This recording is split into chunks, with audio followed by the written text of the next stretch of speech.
Oh, okay. I think we're all settled here in the meeting room. Do we have everybody has access on YouTube now? Yes. Okay. All right. The next item on the agenda is public comment. We amended the agenda at the beginning of the meeting. I don't know if everybody was in the room or not. Is there anyone who wishes to address the board? Brian. Yeah, go Here, come up and just you can just sit there by that microphone and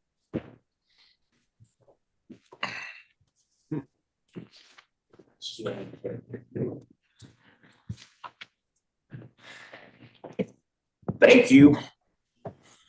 My name's Brian Murdoch. I'm a farmer from Blackfoot, Idaho. I want to thank the board for this special opportunity. I realize you guys normally don't accept public comment during this time period. I've come to ask the board to table this non-diversion agreement. And I guess I'm saying now is not the time, not the right time to begin imposing restrictions on this recharge issue. I say this because of the optics.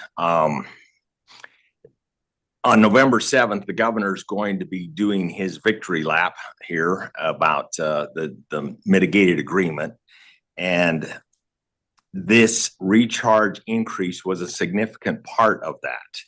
And so here we are going to be touting that this agreement's all working, and yet at the same point in time, we're already going to be placing restrictions on the amount of what we can recharge and how and when.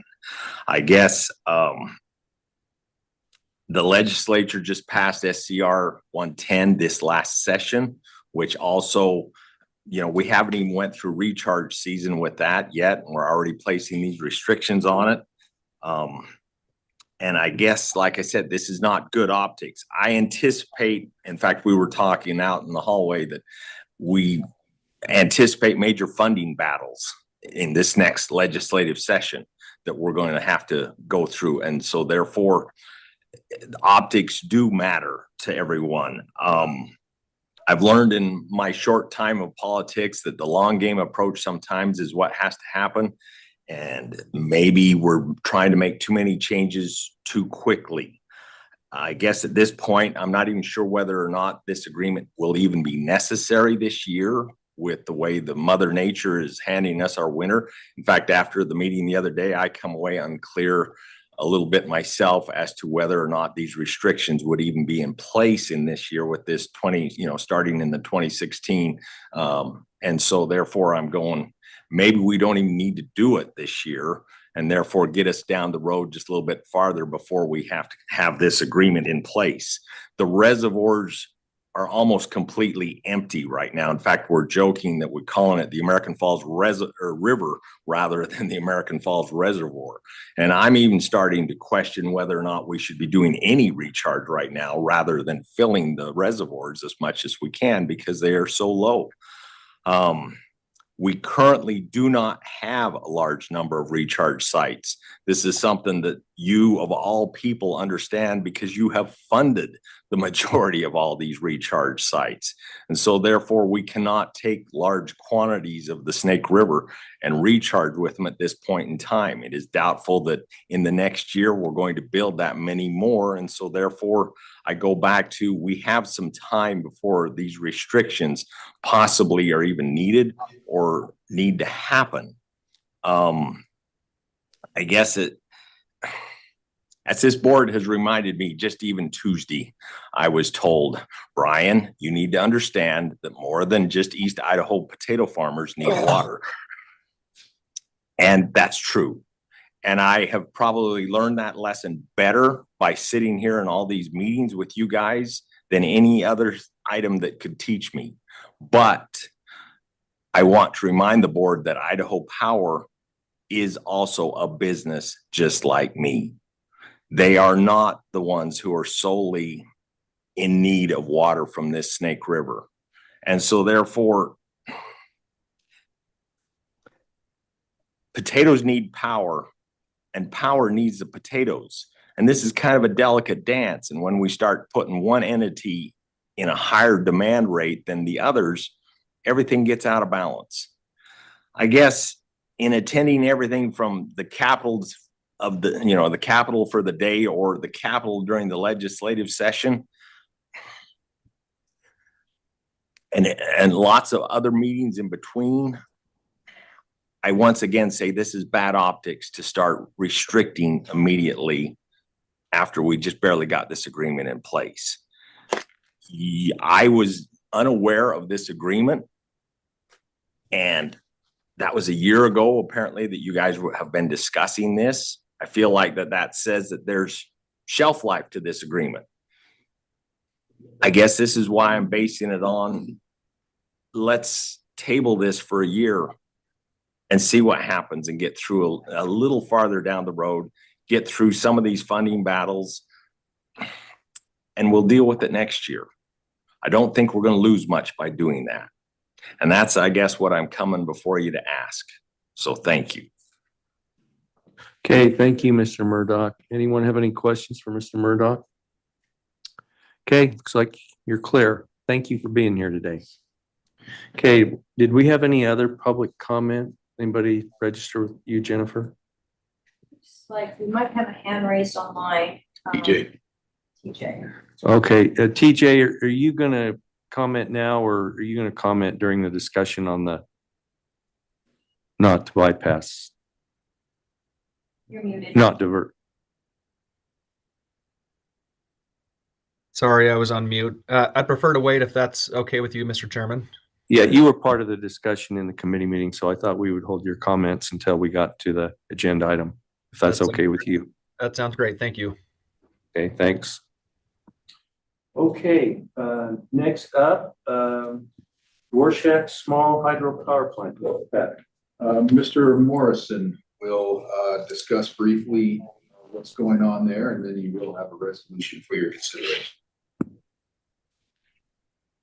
Okay, Mr. Chairman, board members, Mr. Patton. As you know, I'm going to be presenting a resolution authorizing executive manager or designee to execute a contract with OAC Incorporated for operation and maintenance services at the Rorschach Small Hydro Plant. You're all aware that about 4 years ago, we entered into a contract with Thompson Construction Group to operate the plant. They terminated their contract early, and as a result, since the 22nd, Thompson has no longer been operating the plant. As a stopgap, we've been issued a purchase order to KME, who is one of their subcontractors, to do really, really low-level maintenance between now and when we can get a permanent contract in place. Staff has negotiated a 1-year, $100,000 contract with OAC. OAC was the other of Thompson's subcons to continue operating the plant. This agreement is substantially the same as the contract that the board authorized 4 years ago. With the only difference is that it omits some of the one-time services performed by Thompson 4 years ago. It updates the rate sheet to the current rates of OAC, and it requires OAC to present a written verification of payment from its subcontractor before OAC can be reimbursed by the board. And you've got a draft of that in your meeting materials. Just as a point of clarification, over the next year, staff is going to be putting this work out for competitive bid. So this gets us through the end of the Thompson contract period and a little bit more.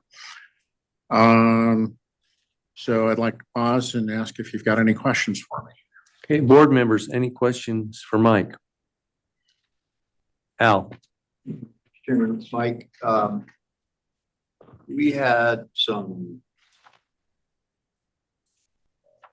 significant maintenance upgrade issues that need to be addressed. This facility, this 1-year contract is just to operate, and then are we looking at those maintenance upgrades, changes to the operating facility, separate type of agreement? Yeah, Mr. Barker, Chairman Raybould, that is correct. We are looking at a separate contract to do the upgrades. The upgrades are kind of beyond what OAC or KME could do. Okay, thank you. Okay, any other questions for Mike?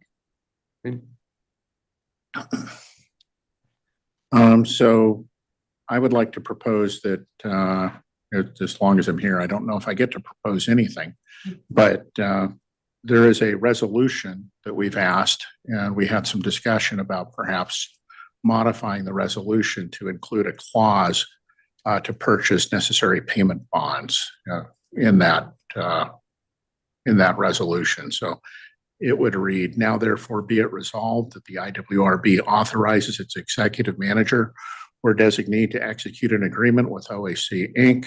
and purchase any payment bonds necessary for operation and maintenance services at the Dvorak Small Hydro Plant using funds from the revolving development account. So, Mr. Chairman, with that amendment to the proposed resolution, I would move the adoption of the resolution. Okay, is there a second? Okay, it's been moved and seconded. Is there any discussion on the resolutions? Everybody understand the change? Okay, there being no discussion, we'll proceed to vote. If we could have a roll call, please, Jennifer. Mr. Barker, Aye. Ms. Cole-Hansen, Aye. Mr. Gibbs, Aye. Mr. McMahon, Aye. Mr. Olmstead, Aye. Mr. Stevenson, Aye. Mr. Van Stone, Aye. and Chairman Raybould. Aye, motion carries. Okay, thank you, Mike. thank you, board. Okay, measuring and monitoring grant approvals, Mr. Patton? Yes, Mr. Chairman. You have a committee recommendation from the Finance Committee and a resolution in your packet that would do a couple of things. First, it would fund the earlier round of measurement and monitoring telemetry grant awards that were selected back in spring of this year. It would fund those out of the water management account. We had expected to be able to use Bureau of Reclamation funds to fund those. And Reclamation has told us they can't tell us when they'll get us those dollars. So the Finance Committee's recommendation is to move forward and fund those out of the water management account and then work with Reclamation to get reimbursed. Secondly, it authorizes or approves the current round of measurement and monitoring grant awards with a couple of conditions. One is that no money is awarded for flow meter replacements. And then the second condition is that it does approve the award or the application from the Raft River Groundwater District contingent upon the director issuing an order in the near term, bringing the Raft River basin into the area of common groundwater supply. And that is the recommendation from the Finance Committee, and you have a resolution in your packet to that effect. Okay, board members, any questions on the recommendation from the Finance Committee or the accompanying resolution to adopt? Mr. Chair, Yes. the recommendation from the Finance Committee, I think, was to not allow replacement flow meters, but the resolution says no flow meters. That, Mr. Chairman, Joanne, thank you. That was a typo that staff brought to my attention right before the meeting, and that typo will be fixed in the final resolution. Okay, so just to clarify, the resolution will read no replacement flow meters. Okay. Any other questions? I'd entertain a motion to adopt the resolution. Mr. Chair, so moved. Okay, it's been moved. Is there a second? I'll second. Okay, it's been moved and seconded. Any discussion on the motion? There being none, we'll proceed to vote. Could we have a roll call vote, please, Jennifer? Mr. Barker, Aye. Ms. Cole-Hansen, Aye. Mr. Gibbs, Aye. Mr. McMahon, Aye. Mr. Olmstead, Aye. Mr. Stevenson, Aye. Mr. Van Stone, Aye. and Chairman Raybould. Aye. Motion carries. Okay, next up, flood management grants. Yes, Mr. Chairman, this item also has a recommendation from the Finance Committee and a resolution in your packet for your consideration. Earlier this year, during the normal round of flood management grant awards, awards were made for about $460,000, leaving about $539,000 available out of this year's allocation for flood management grants. This resolution would authorize a supplemental round of flood management grant applications to be opened today and would close on January 2nd of 2026. And as I said, you have, that's the recommendation from the committee, and you have a resolution in your packet if you choose to adopt it. Okay, board members, any question on the proposal being recommended by the Finance Committee? Okay, hearing none, I'd entertain a motion to adopt the resolution. Chairman, I would make that motion. Is there a second? Second. I'll second that recommendation, that motion. This is Mark. Okay, thank you, Mark. The motion has been, or there's a motion and it's been seconded. Any discussion on the motion? Okay, there being none, voice, you want? I think this could be a voice vote. Okay, let's just do a voice vote. All in favor, say aye. Aye. Any opposed? Motion carries. Okay. Okay, next up, cloud seeding program, subpart A, Bear River project authorization. Who's going to handle that? Mr. Chairman, again, I'll handle this one with some backup from staff if needed. The Cloud Seeding Committee considered this item as well and recommended that the board move forward and issue the authorization for the cooperative cloud seeding program in the Bear River Basin. Remember, this is a joint effort between the states of Idaho and Utah. And you have a resolution in your packet for your consideration that would authorize this program for the one-year pilot program. Okay, board members, any questions on the proposal? Okay, I have a question. I've been told there was some overlap in flight patterns between the two basins and the two operators. Have we figured out how to resolve that? Mr. Chairman, a meeting was held yesterday between our staff, representatives from Idaho Power and representatives from Rainmaker, who is the contractor for the Bear River program. I don't know the outcome, but I know somebody who does. Okay. Nick, would you like to take the mic?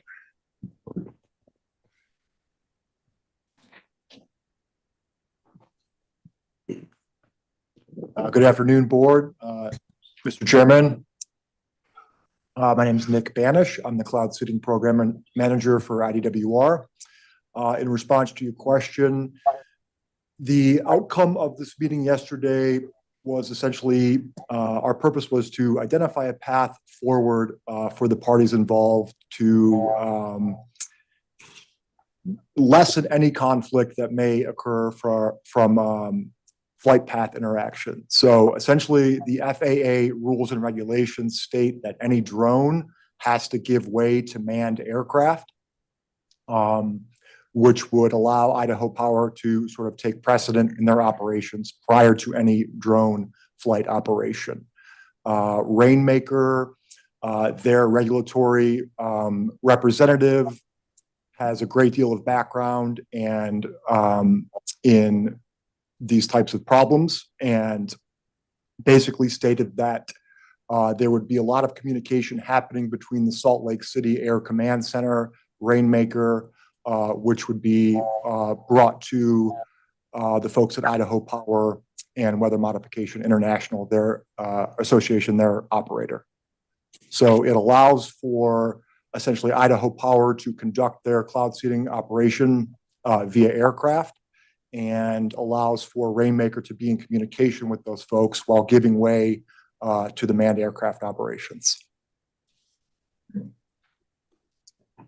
Okay, so in other words, if Idaho Power's contractor is flying in the area adjacent to the Bear River Basin, then Rainmaker will not have any drone activity while there's an airplane in the air there? Or?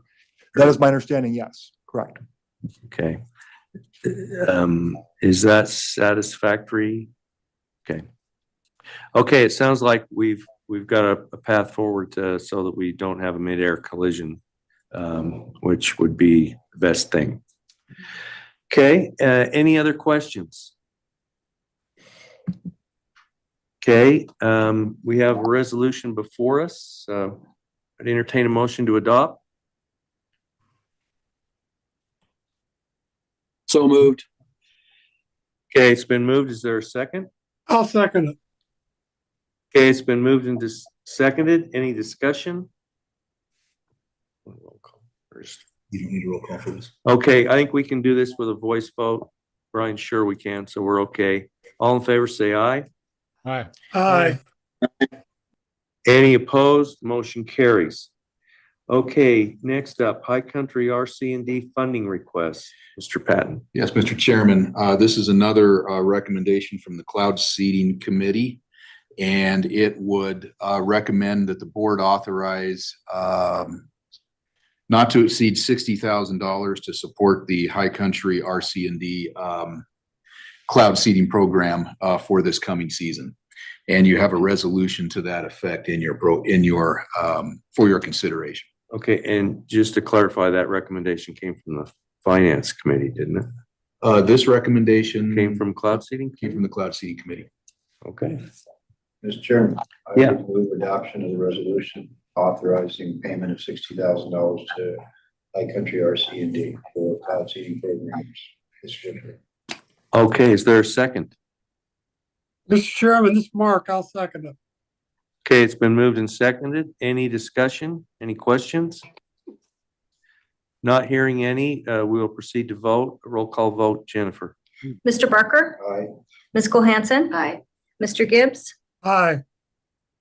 Mr. McMahon, Aye. Mr. Olmstead, Aye. Mr. Stevenson, Aye. Mr. Van Stone, Aye. and Chairman Raybould. Aye, motion carries. Okay, next up, Idaho Water Resource Board Recharge Water Right Non-Diversion Agreement.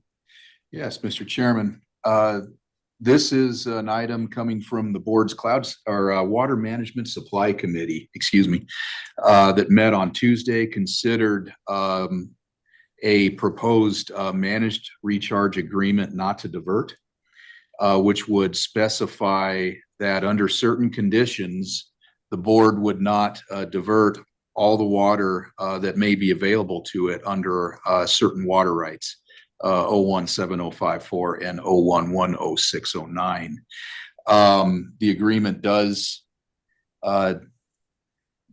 within the recitals, the agreement stresses support for recharge, stresses the legislature's goals for recharge, taking recharge from 250,000 acre feet to 350,000 acre feet, but then also attempting to strike the balance, that was called for in the state water plan and the ESPA camp objectives. You do have a resolution that would adopt that agreement and authorize the chairman to execute that agreement if you choose to pass that resolution. Okay, and I understand there's been some discussions about the agreement. Is there anything different about what was reviewed by the Water Supply Management Committee on Tuesday and now that we need to discuss? Not between council, no. Okay.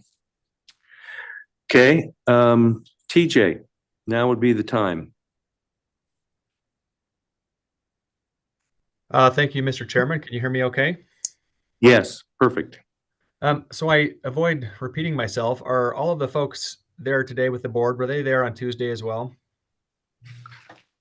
Yes. I think we had most of the board there on Tuesday. Yeah, I think they were all privy to your comments from Tuesday. Okay, that's great. I'll keep it a little shorter today. As I mentioned Tuesday, I really appreciate the effort that's gone in to putting this agreement together. As the board knows, there are water users, including the groundwater users, that have concern about this type of agreement for various reasons. We respect that the board is trying to balance a variety of interests in the state's water resources. And on Tuesday, I made a couple of suggestions as to provisions that could be added to the agreement that I think would protect the board and also be pleasing to water users. And before I speak to those provisions, what I didn't do Tuesday is just highlight why I think these provisions are really important and why I think they're in the best interest of the board. And I'll do that by pointing to the state water plan. There's two provisions in that plan that are affected or at least related to this agreement not to divert. One of those is policy 4A, and that's the policy that directs the board to manage the Snake River in accordance with the minimum stream flows. There's the zero flow at Milner, there's the minimum flow at Murphy Gauge, and then there's the downstream flows at Weiser, Johnson Bar, and Lime Point. And that policy 4A says this: these minimum stream flows provide the management framework for the optimum development of water resources in the Snake River Basin. The reason that this provision is important is because the agreement not to divert will affect the flows in the Snake River.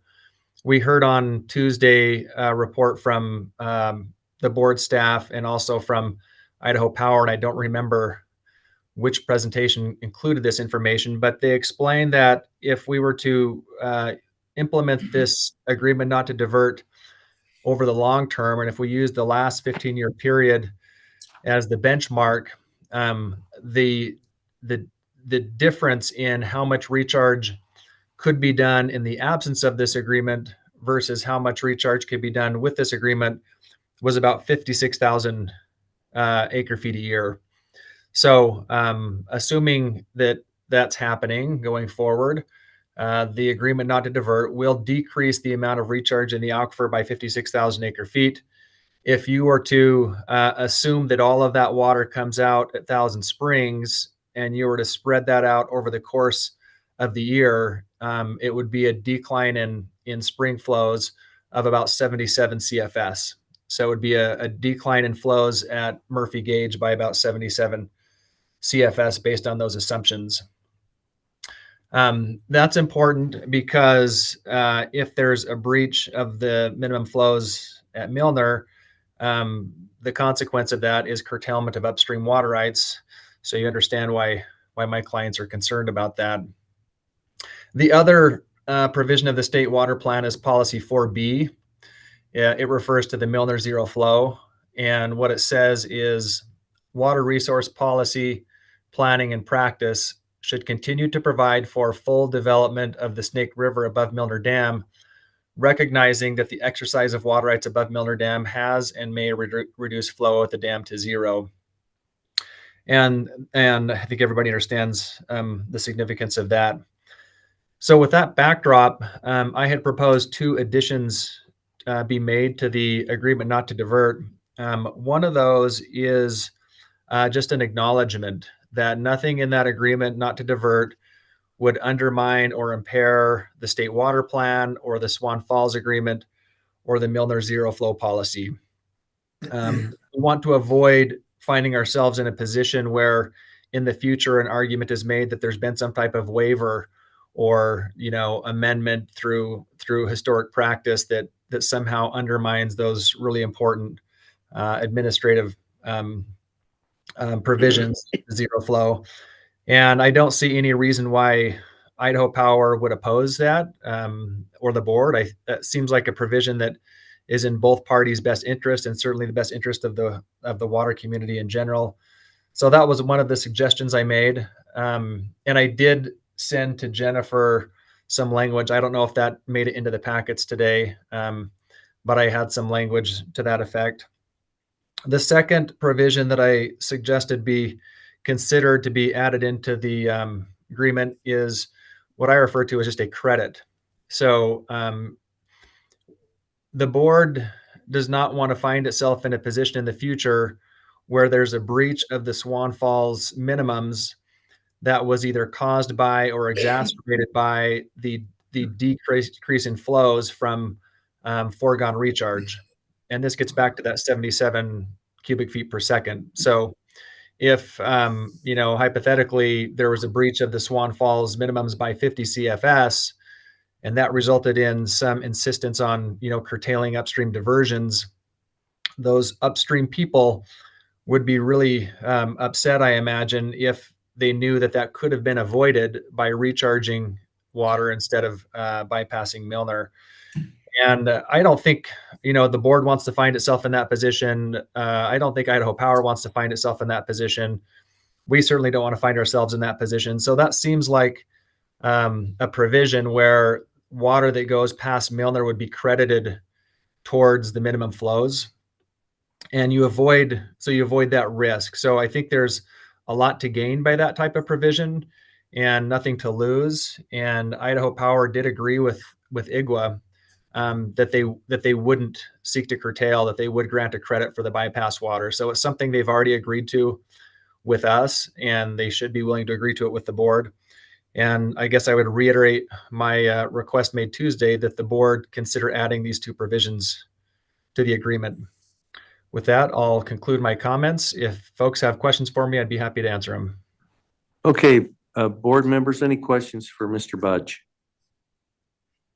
Mr. Chairman, I do. TJ, you said that if that 50,000 or 57,000 acre feet were all supposed to come out, or all would come out at the Thousand Springs, and therefore there would be 77,000 acre feet shortage at Swan Falls. But when we've seen all of these different estimates of where the water that's recharged goes and how it's going to come back to the river, at least particularly all of the recharge projects above American Falls, those don't have any effect from what I've seen on Thousand Springs. So I think that, it seems to me your 77 CFS is a bit overstated. I understand the concept. And the other thing about the concept is that when water comes back into the river, it doesn't all come back in one flush. It comes back over time. And, there's no way of knowing exactly when that recharge water is necessarily going to get to Swan Falls. So I think your idea that this is a one-to-one relationship is not correct. So if you can explain to me better how 77 CFS is going to magically disappear at Swan Falls during the time that it's needed to meet the Swan Falls minimum, I'd be curious. Yes, thank you, Mr. Barker and Mr. Chairman. Happy to address that. My understanding is that the water that's allowed to bypass Milner is water that would or could otherwise be recharged in the Magic Valley. It's not water that would or could be recharged in the Upper Valley, but it's that wintertime base flow from the Minidoka minimum flow that's always available during the winter. And so my assumption is that 56,000 acre feet is water that would have been recharged in the Magic Valley. Now I recognize that the model shows that when you recharge in the Magic Valley, there will be some impact above Milner Dam, and I'm not trying to ignore that. And so I was giving those numbers based on some assumptions, one of which was that all of that water comes out at Thousand Springs, or recognizing that the model shows some would come up at American Falls area and, potentially could be rediverted in Magic Valley. And I'm not intending to say that 77 is the exact number or that would be perfect. And it doesn't really matter at the end of the day. I think what matters is that if there's a breach of the Swan Falls minimums, the public and the water user community will know that that breach either would not exist or it would have been lesser but for the bypass. And that's the risk that the board can protect itself against with nothing to lose. So I don't see any harm to the board or even the company for including a credit provision in the agreement. In fact, if it's opposed, that's because the company wants to be in a position to curtail if there is a breach. And so I really think this type of provision is not just in the interest of water users, it's in the interest of the board for sure, and the company as well. Board members, any other questions for TJ? Mr. TJ, Chairman, TJ. Mr. Go Chairman, ahead, Brian. TJ, this is Brian. Yeah, so TJ, and somewhat to Mr. Murdoch also, I totally agree that we need more recharge. I support the recharge, and we need a lot more recharge above American Falls particularly. And the 350K, I don't see how we ever get there without having a very aggressive cloud seeding program. And the partnership we've worked on with Idaho Power for quite a few years has, in my opinion, at least developed the best cloud seeding program probably in the nation, and for sure in these western states. But it produces a lot of water, and we can't fill the reservoirs and have water to recharge without that cloud seeding. Without that cloud seeding input, at least that's the best science I've ever seen. So maybe we can do the recharge on our own if it's a partnership that we have with Idaho Power, and I think we jeopardize that partnership if we don't have some flexibility to let some water go for hydropower. So, do you feel like as far as the second one, the provision that the groundwater users shouldn't be responsible for breach at Swan Falls if it's in fact caused by the failure to divert every drop at Milner, then I'm okay with that provision. I do think that the public should also know, though, that zero flow at Milner has been a state policy for a long time, and it says that it has been at zero in the past, and it may be in the future. It doesn't say that it shall always be. And in fact, it never was a zero flow at Milner in the wintertime until we built the big recharge sites on North Side and Milner Getting Canal. That minimum flow below Minidelka Dam always went down the river for hydropower. So I think it's a good partnership, and I think this agreement should recognize that partnership, and I think it strengthens our ability to meet both Swan Falls and to do the 350K of recharge if we have the strong partnership with the best cloud seeding team there is, which I think is the Water Board and Idaho Power. And I was not involved in the negotiations on this agreement, but I like it. I think it's pretty good. I don't have a problem with your provision too, that groundwater users shouldn't have to mitigate for a breach at Swan Falls if it's caused by some water that we spilled over Milner. Thank you. Okay, any other board members? Thank you, TJ? Can I clarify just in response to Olmstead? Thank you, Mr. Chairman and Mr. Olmstead. I appreciate those comments and agree with all of them. Just to be clear, although there's certainly some of my clients that would prefer that this agreement not to divert not exist, I'm not testifying in opposition to the agreement today. And I'm just proposing that certain protective provisions be included in it. And that would enable the board to continue with the agreement and to run water past Milner Dam and support the cloud seeding program, which we certainly stand behind as well. So I just wanted to clarify the scope of my testimony today. Thank you.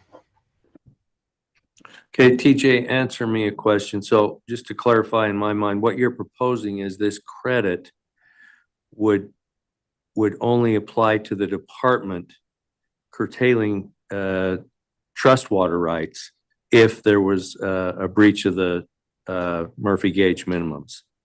Correct. Okay, all right. Mr. Pugrid.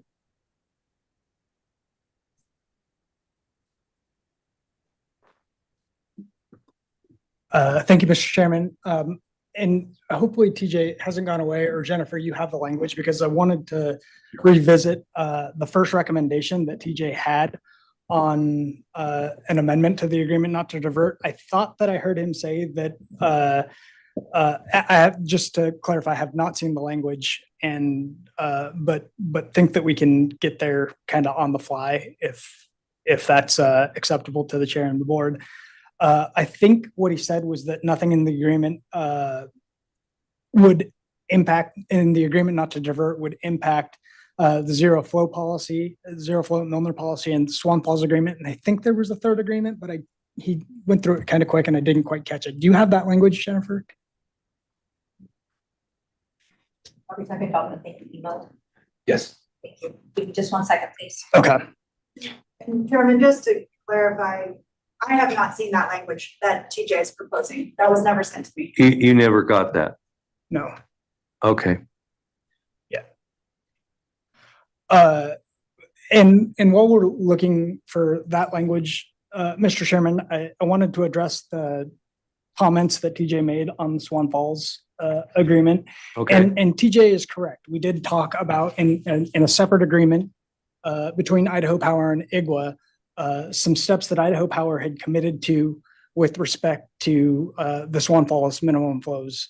And Ann and TJ and I in I think Idaho Falls had some conversations about this issue, and it gets complicated from all of our perspectives because of Idaho Power's right and the board's companion rights, or identical companion rights there. And so Idaho Power did agree to a suite of actions in the event of a Swan Falls breach, but it was Idaho Power's actions that weren't, according to the agreement between Idaho Power and IGWA, weren't intended to go into this agreement not to divert because of the complications of the water rights. And Idaho Power remains committed to the actions that we agreed to in the IGWA and Idaho Power agreement, but did not include them in this agreement not to divert because of those complications. Now, with respect to the Section 6 of the IGWA Idaho Power Agreement outlines the things that Idaho Power and IGWA agreed we would advocate to go into the Milner agreement not to divert, or I'm sorry, the recharge agreement not to divert. And Idaho Power and Ann was super accommodating, able to get all three of the items that were in the IGWA and Idaho Power agreement placed in the agreement not to divert. So frankly, I'm a little surprised by TJ's comments. The agreement between Idaho Power and IGWA clearly outlines, and I did try to call TJ this morning, I just haven't been able to connect with him, outlines exactly what the agreement not to divert was intended to cover. So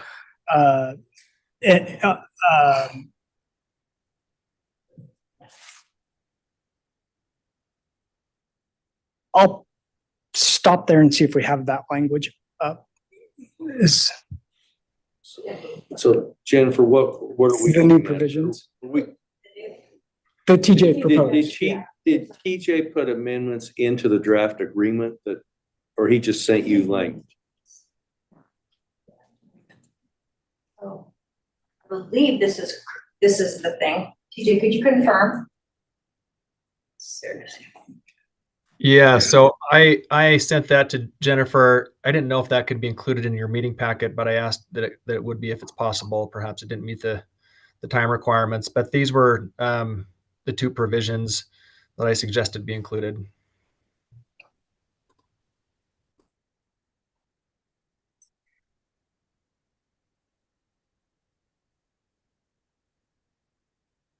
Mr. Chairman, I'd need a moment to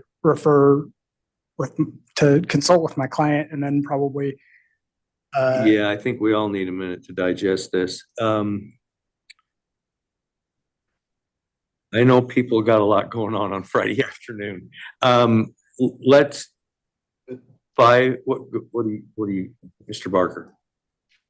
Mr. Chairman, I'm really not comfortable with the idea of making amendments to an agreement that's been worked on for months by three different parties based on the suggestion of one of the parties at the last minute, the 11th hour and 59 seconds. It just seems to me like these issues ought to have been talked about before, ought to have been included in the Idaho Power IGWA agreement if that was part of what IGWA wanted to see, and apparently they're not. And I don't know how I guess it's up to Idaho Power to figure out how they want to respond to it, but I don't feel very comfortable from the board's perspective shoehorning this stuff in at the last. But that's I want to take some time to look at it and ask our council hasn't even seen this just now. If at all. If this is something the board wants to consider, Mr. Chairman, I would suggest we punt this item to November 21st to give the council for the three parties time to work this out, rather than try and do it on the fly this afternoon. I do just want to clarify, it was not a party to the agreement not to divert. This with everybody. There's an agreement between Idaho Power Company and IGWA. No. And there's an agreement between the board. Okay, yeah, no, the agreement that IGWA and Idaho Power have, that's their deal. That's however that works. This is an agreement between the Water Board and Idaho Power. Just off the cuff, first read, I don't know how this top credit works because we have minimum stream flow water rights. And I don't think that it can be almost enough water plus a credit card get you by. So I don't know how this helps. As far as the acknowledgement that we're complying with the state water plan and all that, I really don't have a problem with something along those lines, but are we okay? We got another 21 days to let a legal review this on both sides and get it hammered out? Pardon? Wesley?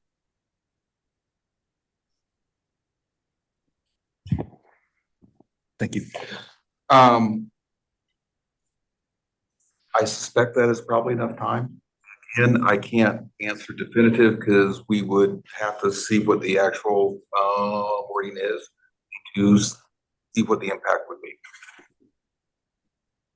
Mr. Chairman, I'd also point out the modification provision in the agreement not to divert, which would allow the parties to modify this agreement to the extent that we were able to agree on language for the acknowledgement by written consent of both parties. So to the extent that we wanted to include an acknowledgement along the lines of what TJ or whatever we came to an agreement on, we would be able to modify this agreement by written consent from both parties. And Mr. Chairman, on the Swan Falls credit, I'm really uncomfortable with that. I was involved many, many years ago in negotiating the Nez Perce agreement, and the Nez Perce tribe in the United States have the ability to enforce the minimum stream flows at Swan Falls under that agreement. And so we got other people with an interest in that Swan Falls minimum that aren't even close to being in this conference room and are not close to being part of this contract. And so I'm very leery about doing anything to change the Swan Falls minimum. And I agree with you. It's a non-starter for me because we can't.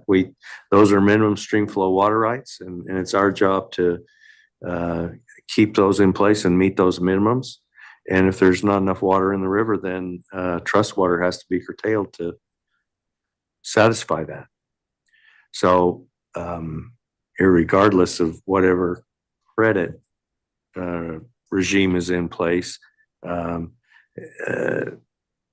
Idaho Power may have a deal that they're not going to ask for administration, but I don't know how we get around enforcing our minimum stream flow water rights.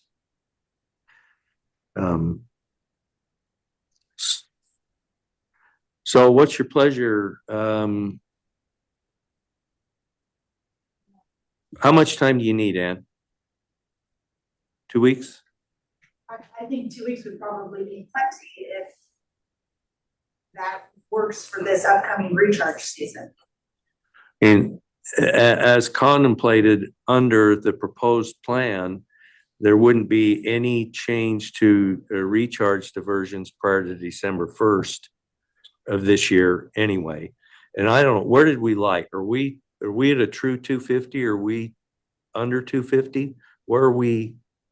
I mean, what are we at for where we fall within the different parts of the agreement, Wesley? We are just a little bit over 250. Okay, so we would be in that tier 1 portion of the agreement. So that would take effect on December 1st. So we've got a minute here to work through this. Is that agreeable? Mr. Chairman, is your proposal to modify the agreement or to delay a vote? I think Idaho Power would prefer to get the agreement in place and then modify it, but obviously we're not a voting member of the board. Well, yeah, I get that. I would prefer to just wait and do this once. We get to the same place anyway, Scott. When I think my attorney would rather we did it that way too. Our attorney. That would work well if you could just put it on the agenda for the November or regular board meeting. Yep. Yeah, and we could probably have another committee meeting prior to that. There must be a day left between now and the board meeting. And then we could review that. We could finalize it, make a final recommendation of the board, and then move forward from there. Good. Okay. Mr. Chairman, I move we table the determination on the IAW recharge water right non-diversion agreement with Idaho Power until the November board meeting. Okay, is there a second? I second Mr. Barker's motion. Okay, any other discussion, board members? All in favor, say aye. Aye. Okay, any opposed? Motion carries. Okay, Mountain Home Air Mr. Force. Chairman, this is Brian. I just had one question, not relating to the motion necessarily, but have we already signed the MOA for this year's cloud seeding, or is that's still waiting? I'm hearing maybe we have Cynthia. Mr. Chairman, Mr. Olmstead, we're in the process of finalizing that contract. We hope to have that done early next week. So that can be signed regardless of how long it takes to get this non-diversion agreement done? That is correct. Okay, thank you. Okay. Anything else, board members, before we move on? Okay, Brian, Mountain Home Air Force Water Resiliency Project. Okay, I'm going to turn it back over to Megan. And I think between Megan and Mike, they're going to work through this next item. Good afternoon again. So there are three different things to consider before you related to the Mountain Home project and two resolutions. The first being a proposed letter to Simplot regarding terminating the Simplot option to repurchase the water rights. The board staff, Mike, wrote a memo when he observed the pump station and pipeline operating and providing water to the Air Force Base. And then there's also a letter in your materials from RSCI detailing beneficially using that water. In my opinion, that meets the terms of the water rights purchase and sale agreement with Simplot and would then therefore terminate their option to repurchase the water rights. Considering that there is a proposed draft letter to Simplot outlining that and a resolution approving sending that letter to Simplot.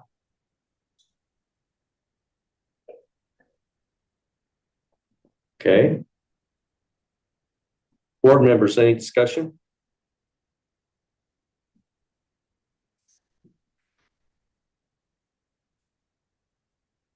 We have a resolution before us. Mr. Chairman, this is Mark. I move that we approve the resolution on the Mountain Home project. I have a couple of comments. Okay, is there a second? Second.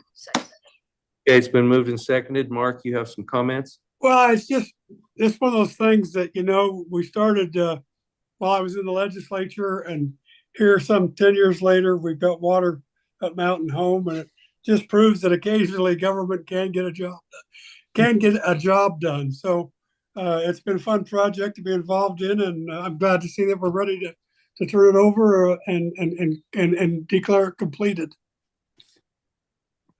Okay, thank you, Mark. Okay, anything else, board members? We'll proceed to vote. Roll call. Or just voice? This can be a voice vote, I think. Okay, all right. All in favor, say aye. Aye. Aye. Any opposed? Abstain, Mr. Chairman. Okay. All right, passed with one abstention. BLM easement transfer. So the BLM easement transfer is part of the board's whole package of gifting the pump station pipeline easements and appurtenances related to that to the Air Force. And the BLM and the Air Force have asked the board to execute the transfer agreement that they sent over. I don't know if that made it into your materials. It's a very basic one page. Okay.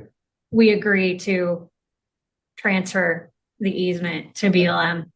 And that is, nope, not that one. Anyway. Okay, so you've reviewed this agreement and I've reviewed this agreement and it's very basic. It just says the Air Force can have this easement. here you go. Yeah. Okay. So it's Megan, it's a quick claim. It's not even a quick claim. It's just a easement transfer. It's just a document that says the Air Force can have the easement. Okay. Okay, any other questions for Megan? Okay, do we have a resolution that goes along with that, or is it just the agreement itself? There is a resolution that goes along with that, and the easement transfer is a portion of it. There's also included in that resolution discussion of the water transmission ownership conveyance agreement. Oh, okay, that's the one that 8, B, and C are all wrapped into one resolution then? B and C are, yes. Okay, all right, okay. So this agreement, though it does have some blanks in it, is relatively final. with the Air Force, which just lists all of the things that the board will be providing to the Air Force upon gift acceptance and what needs to be executed. That is mostly attached with the government shutdown. We haven't gotten this as finalized as I had hoped by the time of this meeting, but I don't have any concerns with any of the information that hasn't been filled in. And so the resolution asks for approval to have the chairman or designee sign that agreement when finalized. And I can Okay. walk through it in more detail if you would like. Okay, board members, questions for Megan? Is there anything that stands out that you want her to review with you? Okay, I think we're good. We have a resolution before us. Entertain a motion to adopt. Make that motion, Mr. Chair. Is there a second? I'll second. Okay, thank you, Dale. It's been moved and seconded to adopt the resolution. Any discussion? I do have one question for Megan, sorry.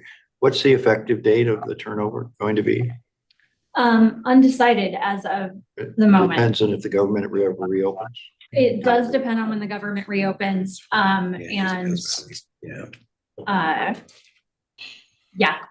how quickly we get through some of these last minute things related to ensuring title sufficiency for the Air Force.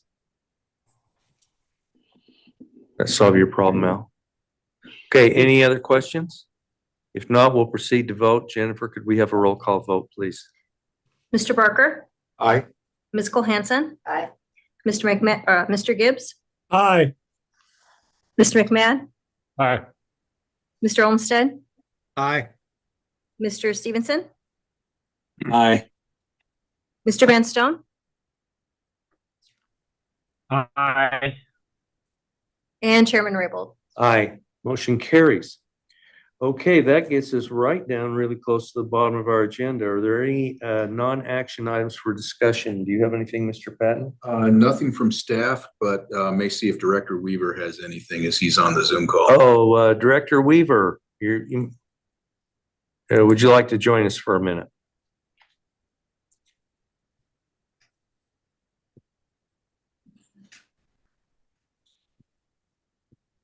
Going. You there? Yeah, I can see you. Can you see and hear me, sir? Yes, we have you. Yeah, thank you. I've Come down here if you wanted to. Yeah, I have been participating online, forgot my sport coat today, and I don't have anything. I'll save all of my comments for your board meeting later in November. Okay, all right. Thanks, Matt. Appreciate you. Okay, any board members? Al, Joanne? Nothing, Mr. Chairman. Anybody online have anything? Nope. Okay, I think it's time to go trick or treating then. I'd entertain a motion to adjourn. So moved. I'll invite everyone who wants to come to Harrison Boulevard for trick or treat. Okay, all right. It's my last day there. Oh, you're leaving? Okay, let's adjourn the meeting and then we'll get the details on Mr. Barker's new life. All in favor, say aye. Aye. Any opposed? Motion carries. Meeting adjourned. Okay. All right.